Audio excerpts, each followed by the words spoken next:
Just in case you weren't with us a little bit earlier, there's a look at Ricky Stenhouse Jr. as he became the 5th first-time pole winner this season.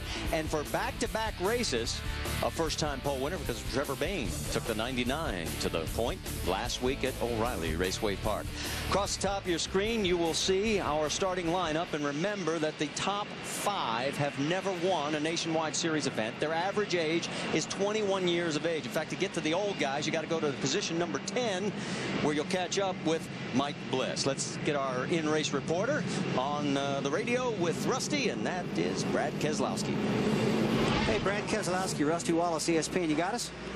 10-4, Rusty, got you loud and clear. Buddy, we've been watching your car all week long, and that thing really looks good. So good. We didn't see you practice last night, man. This car must be awful good to you.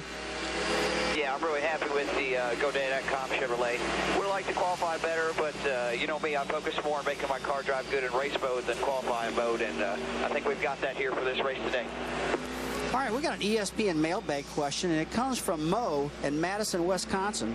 And the question is, do you feel any added pressure this weekend driving for the first time at Iowa in your sponsor's backyard? Well, that's a great question because there's a lot of pressure for sure to be racing here for GoDaddy.com. But, you know, when you have good cars, you know, you try to take it one week at a time, and that's what I've got here. And all I'm thinking about is this race and not anything else that goes with it. All right, buddy. Thanks a lot for talking to us. Now, Randy's going to talk to your crew chief, Tony Uri Sr. Tony Sr., LaJoy up in the ESPN booth. Thursday, you had a 6-hour practice here. A lot of technology being used on these race cars here during testing. What did you use it for? Is it for today, or is it for down the road? Well, we basically used our data for today. We came here to race Iowa. They gave us practice day here on Thursday, so that because we had never been here before, so we had all of our data on the car, and you know, we just ran all day Thursday and made the car the best we could make it. Practiced a little bit yesterday and did a qualifying run, and then decided to sit the last practice out yesterday. Just wear and tear. We got a lot of miles on the motor. We're running for a championship here, so we just tried to keep the wear and tear down a little bit. Okay, Pops, good luck today. Thank you. Let's take a look at all our other onboard cars. Is across from the top, Mike Bliss, Justin Allgaier, Stephen Light, Kevin Harvick coming from the back, as will be Carl Edwards. And there's Jason Leffler, Brad Keselowski, and Trevor Bayne.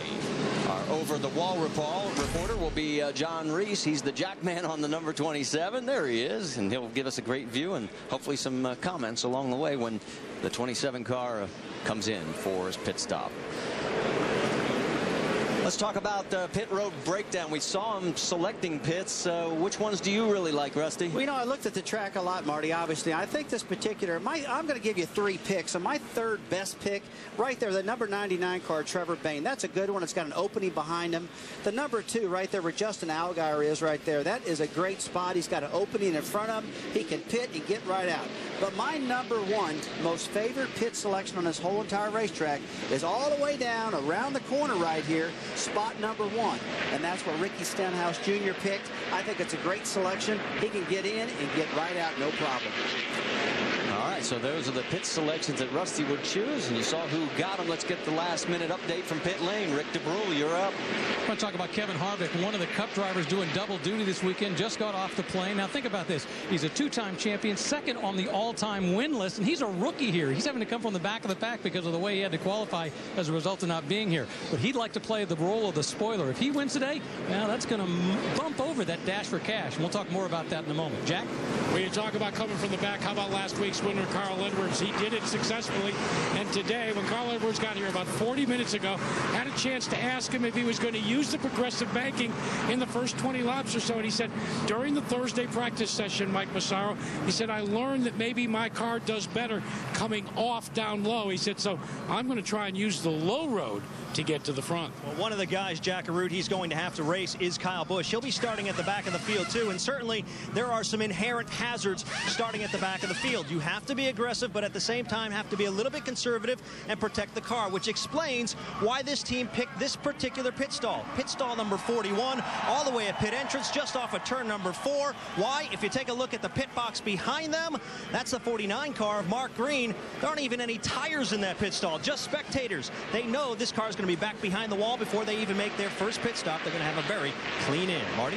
All right, Mike, thanks a lot. As they're getting ready to come through 3 and 4 quickly on race analysis. 250 laps, that's 218 miles, 40 mile an hour on pit road speed. And you can see the progressive banking through the corners. That pit window means it's a 2-stop race. Pace car is off. 60,000 people. The first nationwide series event ever at this beautiful facility. And these folks are ready, and this race is green.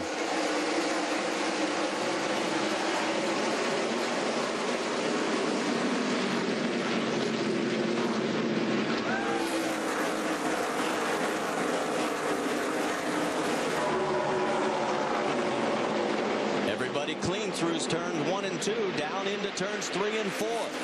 Stenhouse Jr. out in front. He will lead lap number 1 from the pole. Justin Allgaier is second. Trevor Bayne is up to third. Eric Darnell fourth. Stephen Light fifth. These guys' air pressures are starting to build up. Again, some confidence in their.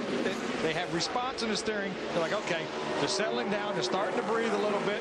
It's okay. It's newness wore off. Let's go racing. Well, Marty, you hit the nail on the head.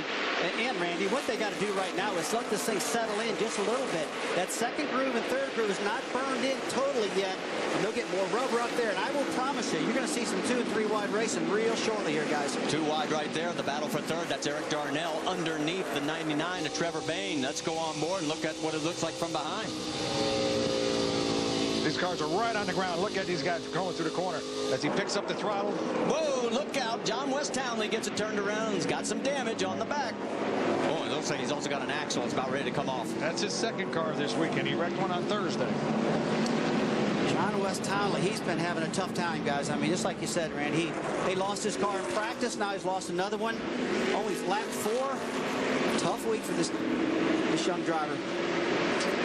Let's go back and take another look. As you can see, the damage on the right side of the car now as well. Looks like the track bar broke.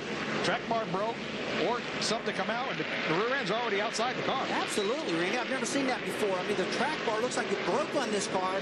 The rear end housing tried to slide to the left-hand side. Let's one more look here. Look, the right rear tires way in, and it's already tore up with the track bars. What's caused this problem? Look at that rear end going back and forth. This is a mechanical failure this time, guys. Tough break for John West Townley. As you can see, he is behind the wall. He is first car out here at the Iowa Speedway as we're under our first caution here on lap number 5.